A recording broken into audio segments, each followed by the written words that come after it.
1, 2, 3, 4, 3 rounds per. Then you go 5 to 6, 7 to 8. Roger, expend all ammo. This is your qualification, Roger. Once you get there, lock and load and fire. Break, let's go.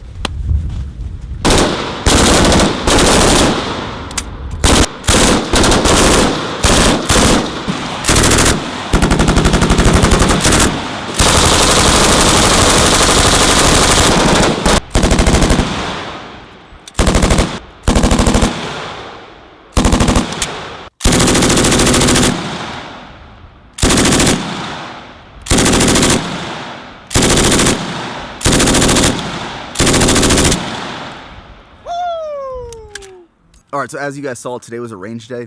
So we spent the entire day shooting the M249 squad automatic weapon. And believe it or not, being an infantry platoon leader, I rarely shoot a weapon. Like, I've shot a weapon more in Korea in these last 3 months than I did in the last year and a half being back at Fort Hood. Because typically, like, if we're running a range, I'm either the officer in charge of running the range or I'm facilitating some sort of training.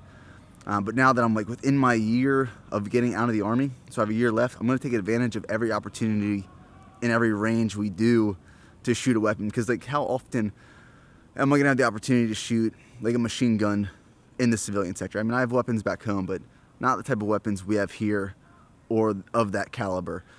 So tonight is Friday. I'm gonna hit a back workout. I'm gonna deadlift today, which I haven't done in almost 4 weeks just because of the stuff we've been doing for PT, like ruck marches and preparing for EIB and just working some crazy hours. So I'm gonna do a deadlift focused back workout and then some bicep stuff.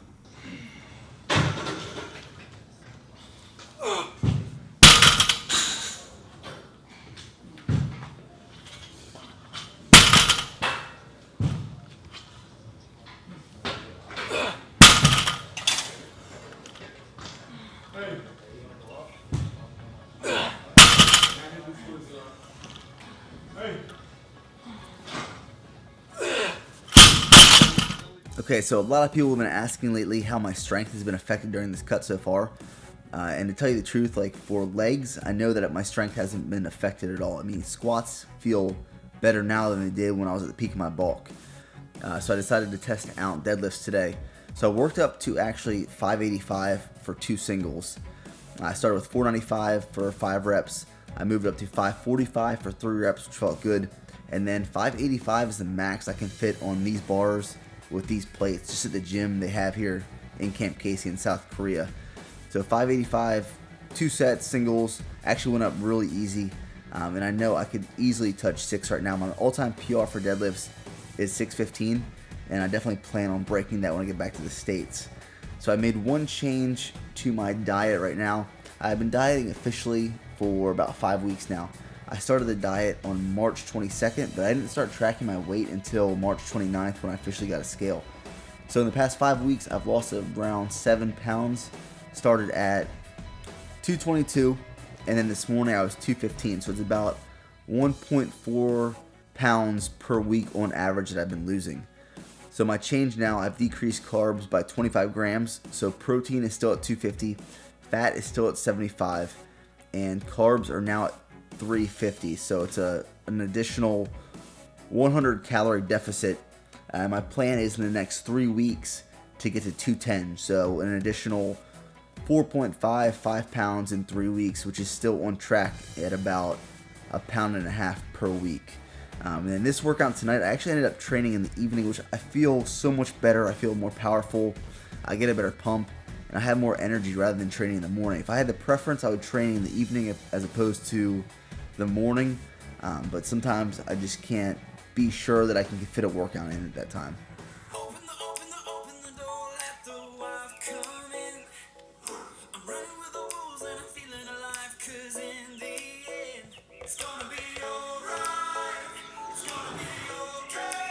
So after like an hour and a half leg workout this morning, we ended up sitting on a train for about an hour and a half, and I was cramping the entire time coming into Seoul. So we are in Itaewon today. It's me and Joel. We're in the subdivision of Seoul, and we're gonna check out this place. It's called Vatos Tacos. It's like the number 4 best rated restaurant in Seoul. So we're gonna check it out. It's something a little different. Not really feeling like Korean food today. Getting back to our Tex-Mex roots.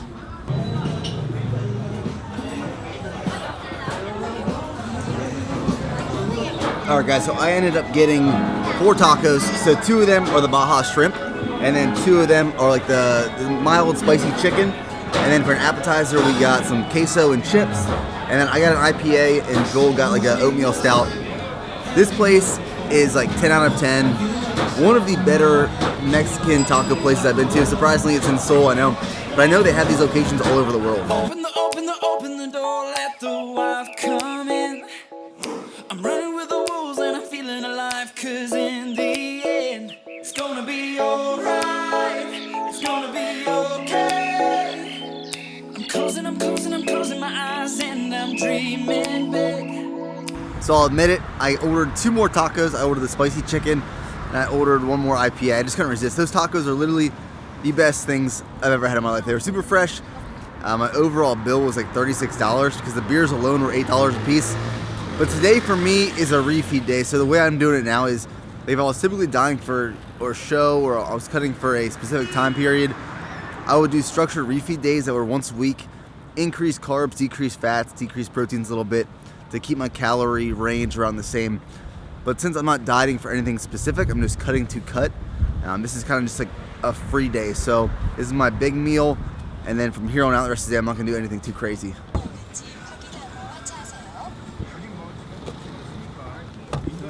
Hey, how you doing, sir? We are going to the palace. Yes, sir.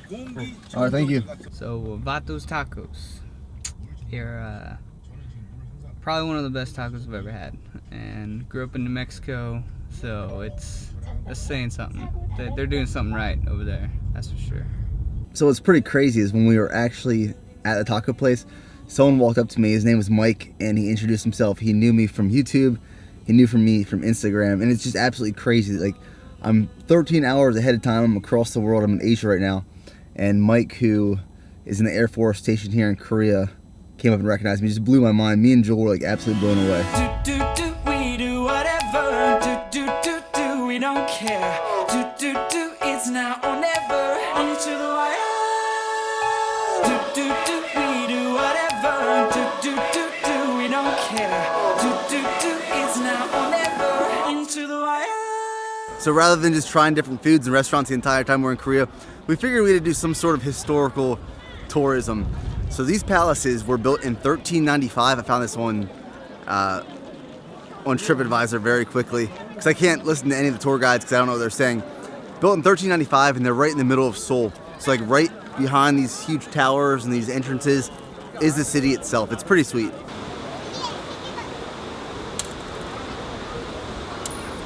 Alright guys, so we're about to head back to Camp Casey, call it a day here in Korea. What I've been doing lately is like a free meal every 2 weeks, just so I can come into the city and experience the culture, the food, and different things, and really just have a little break from my typical diet.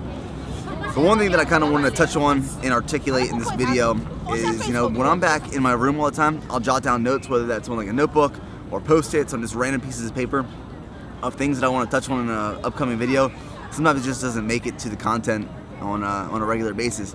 But this one I feel is really important, and it's kind of what I'm experiencing right now in my position in the Army. So with my guys being a little stressed out and being in a new environment, they're getting tasked like crazy, they're working their asses off. Their morale is a little low, and as a leader, it's my job to increase that morale and bring it back to where it was at one point. And it's like a prime example of a great lesson to learn. My mom always tells me, like, there's always a reason for something. You're gonna learn something valuable out of any situation you can think of. Mom, if you're watching this video, yes, you're correct. What I realized is you create the most valuable content for yourself and for other people when you're stressed, when you're uncomfortable, when you're in a situation that you really don't know how to handle or you're failing, and you create solutions and you find ways to fix and refine those problems. And kind of a tip that I really want to give you guys in this video is, if you want to be an influencer, a motivator, a leader at any echelon, whether it's just like within your family of 4, your mom, your dad, your brother or sister, you're a leader in your workplace, or like an influencer on social media, whether you have 100 followers, 1,000 followers, or 1,000,000 followers, you can make some sort of impact on the people that you're dealing with or presenting information to on a daily basis. And original, genuine, valuable content is what makes a difference between the best leaders and just average leaders. That's Joel calling me right now. Joel went and did some shopping while I did this clip. So don't use cookie cutter information that other people are using online. Don't go and search motivational quotes and post it under a picture if you want to have some sort of impact on people. Use lessons you've learned in life, whether that's from experience, huge experiences or small experiences, some sort of experience that has created value in your life that you can share with other people, and that will make the biggest difference. So get out there, experience things that are uncomfortable to yourself or other people, or put yourself in positions where you're going to learn something which will ultimately help you create valuable content for other people. So that's the video, guys. I'm going to find Joel. We're going to get out of here. I will talk to you guys in the next video.